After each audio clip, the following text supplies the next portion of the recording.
اللہ کے حبیب صلی اللہ تعالیٰ علیہ وسلم نے جو بیان فرمایا کہ خراب یثرب خروج الملحمۃ الکبریٰ.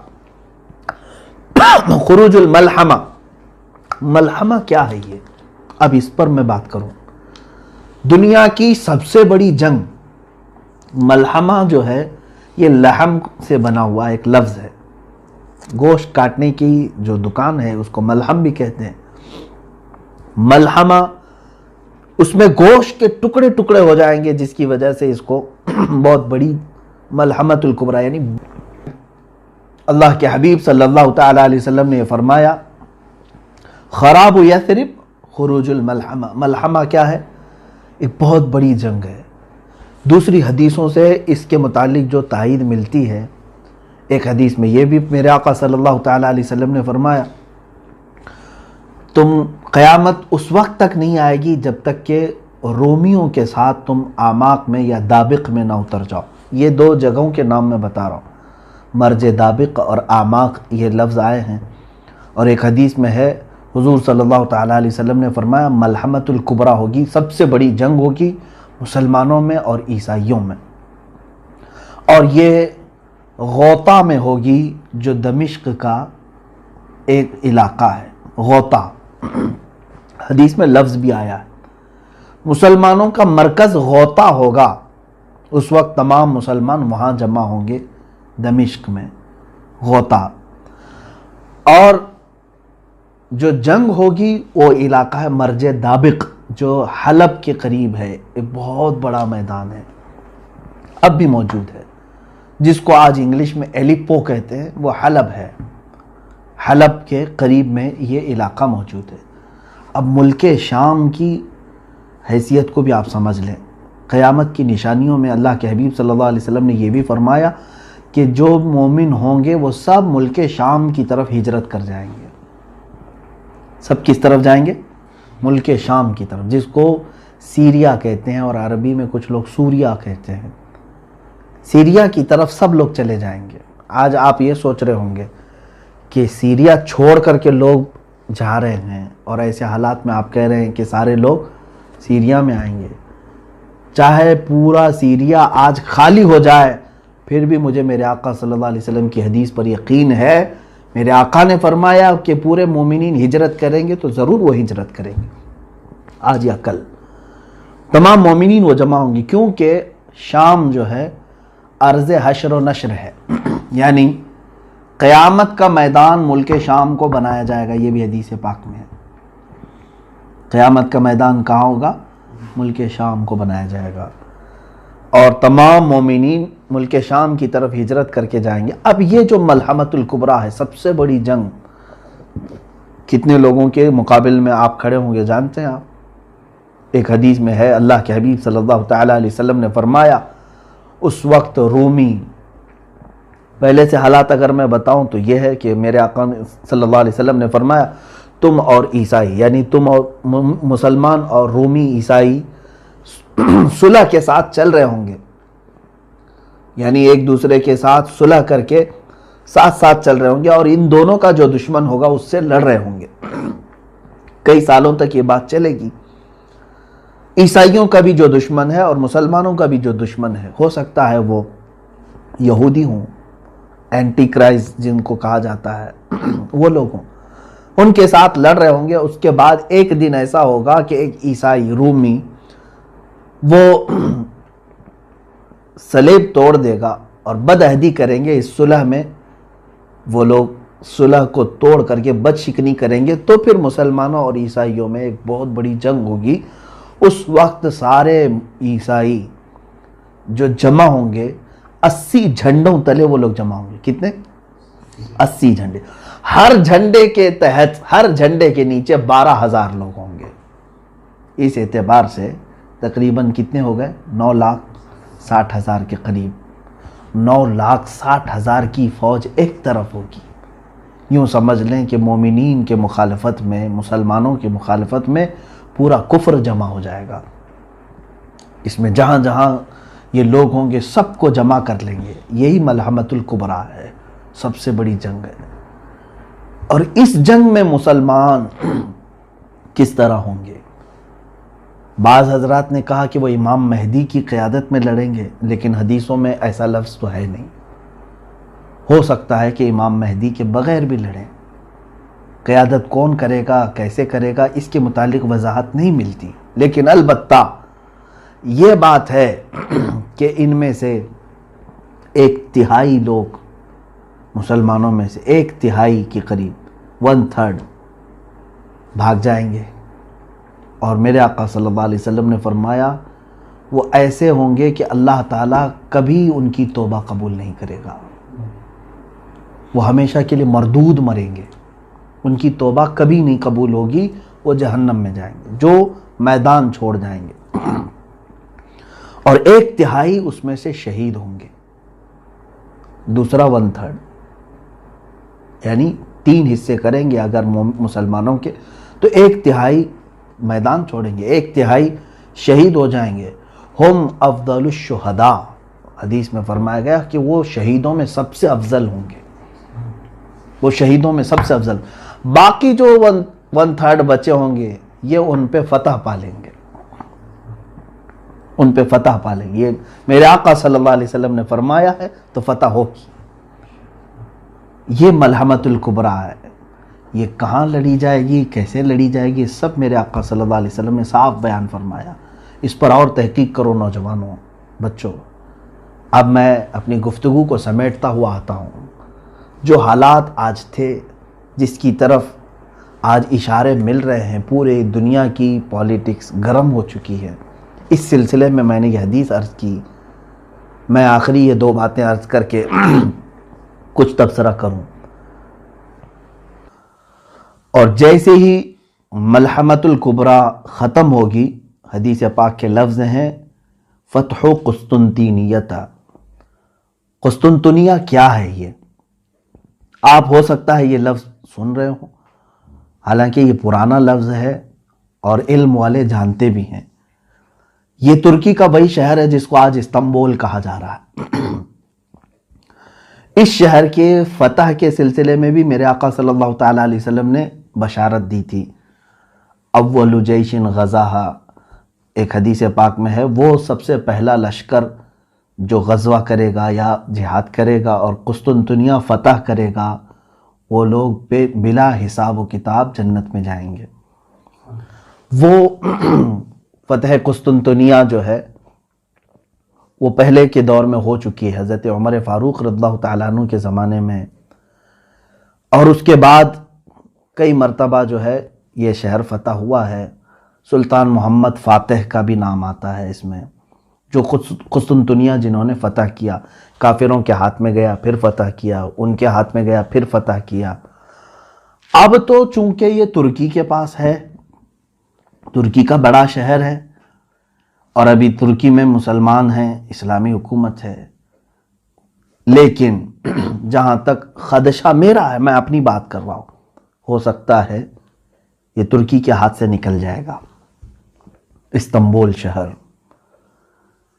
یہ پھر سے عیسائیوں کے ہاتھ میں ہو سکتا ہے چلا جائے، اور ایک زمانے تک ان کے ہاتھ میں رہے گا، کیونکہ آج کے جو حالات بتا رہے ہیں، لبرلزم وہاں پر کافی بڑھ چکا ہے، جو بلکہ میں اگر بتاؤں، آپ تحقیق کریں، ترکی کی حکومت کا جو آئین ہے، وہاں کا جو نظام ہے، اس میں بھی یہ چیز موجود ہے کہ وہ ترکی کوئی ایک مذہبی حکومت نہیں، یعنی وہاں کا کوئی سرکاری مذہب نہیں ہے، بلکہ وہ جیسے انڈیا ہے سیکولر ہے، ہمارا کوئی سرکاری مذہب نہیں، اسی طرح سے ترکی کا بھی انہوں نے بنایا ہے۔ جب خلافت عثمانیہ ختم ہوئی تھی تب یہ بنایا گیا تھا اس طرح سے کہ موجودہ صدر نے اسلامی کام زیادہ کیے ہیں، لیکن آج بھی وہاں کا نظام ہے وہ سیکولر ہے، اور آج بھی بہت سارے وہاں امریکہ کے پٹھو موجود ہیں، بہت سارے ایسے جو منافق ہیں، وہ اپنے ماحول کو بڑھانے کی کوشش کر رہے ہیں۔ تو مجھے جہاں تک اندیشہ لگتا ہے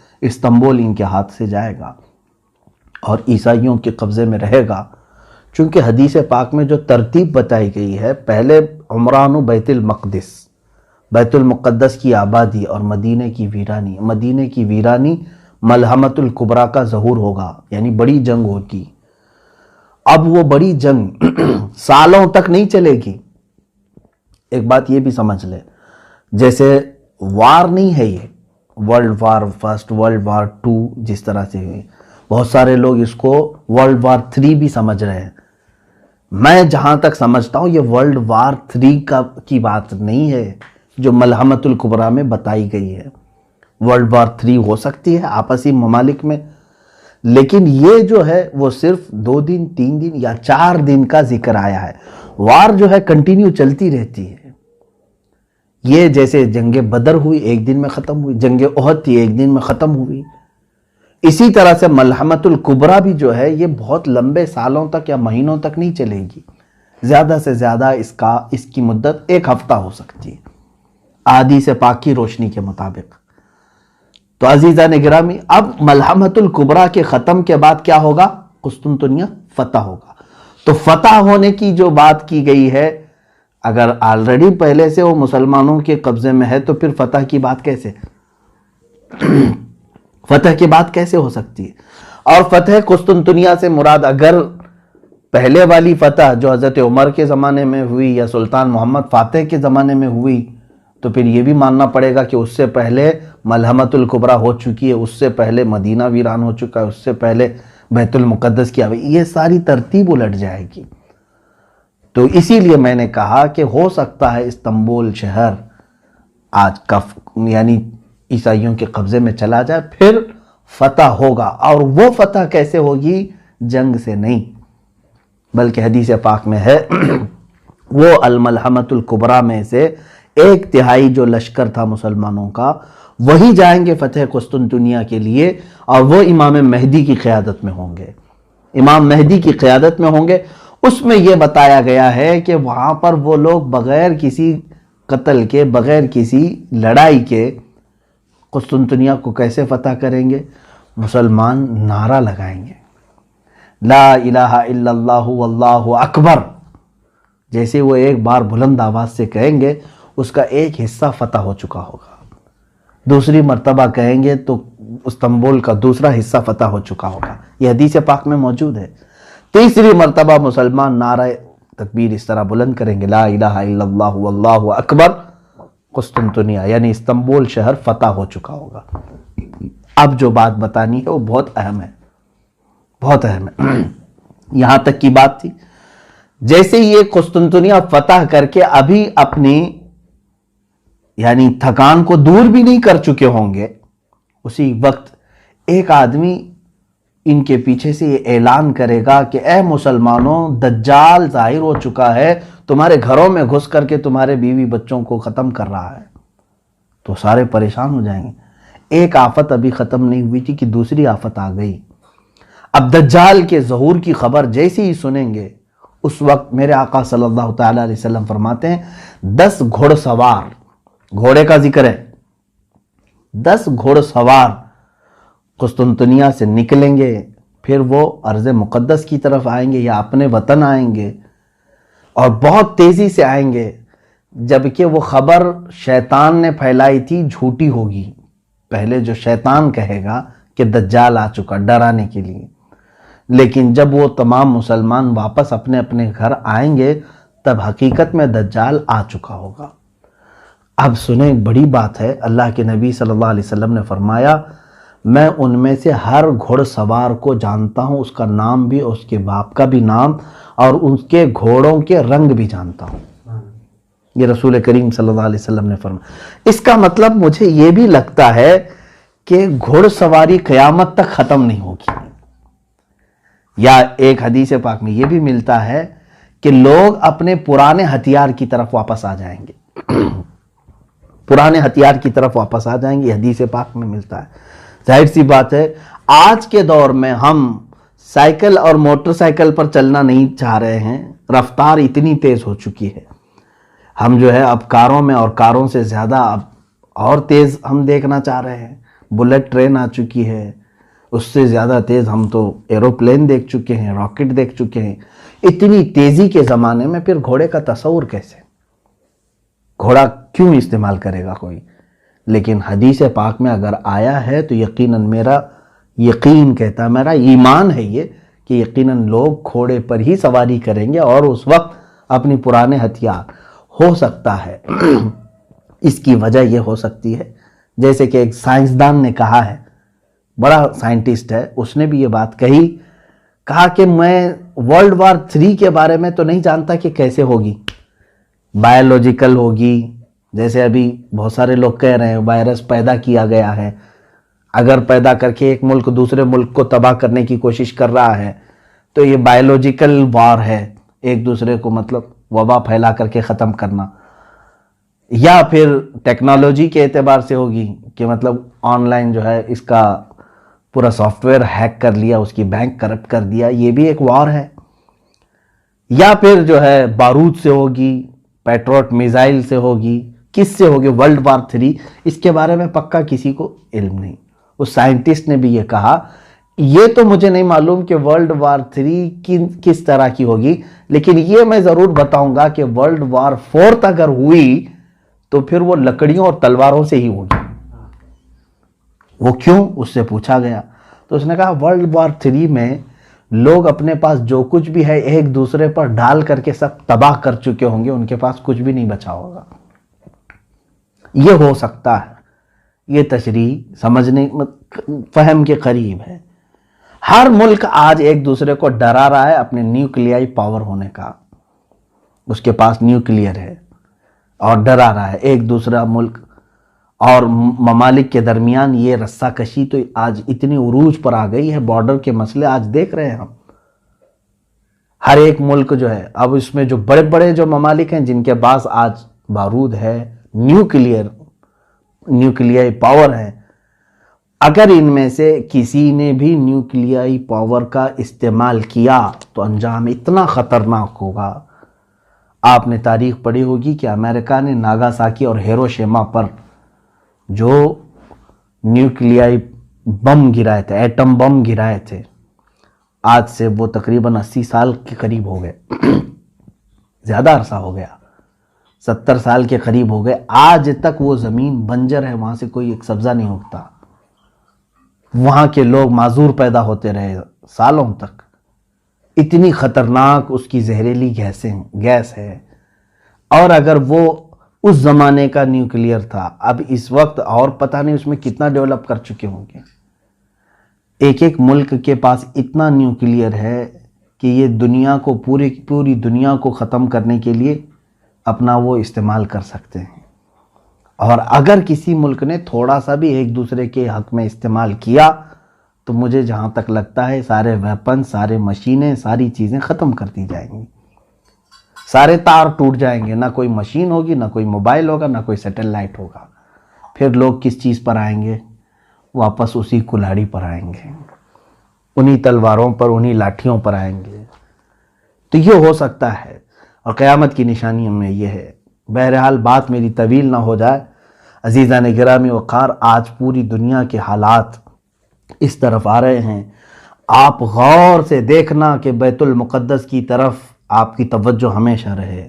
یہ پورے دھیان بھٹکانے کی کوشش تھی پوری دنیا میں، ہم سب کے ذہن کو دوسری طرف ڈالنے کی، کہ آج یروشلم کو کیپٹل بنانے کی یہودیوں نے ایسی سازش کی کہ پوری دنیا کو ایک وبا کے چکر میں مبتلا کر رکھا، اور سب کو ڈر کے ماحول میں، لاک ڈاؤن کے ماحول میں، کوئی پروٹیسٹ نہ کر سکے، کوئی باہر نہ آ سکے، قید کر دیا۔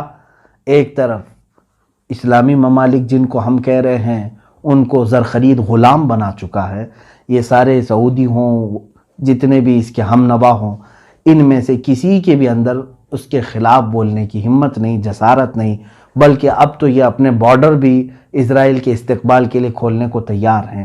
ایک بات یہ بھی حدیث پاک میں موجود ہے، اللہ کے حبیب صلی اللہ علیہ وسلم نے فرمایا وَيْلٌ لِّلْعَرَبِ مِن شَرٍ قَدِ اقْتَرَبَ، تمام عرب کے لیے تباہی ہو، ویل ہے، بربادی ہو ایسے شر سے جو بہت ہی قریب آ چکا ہے۔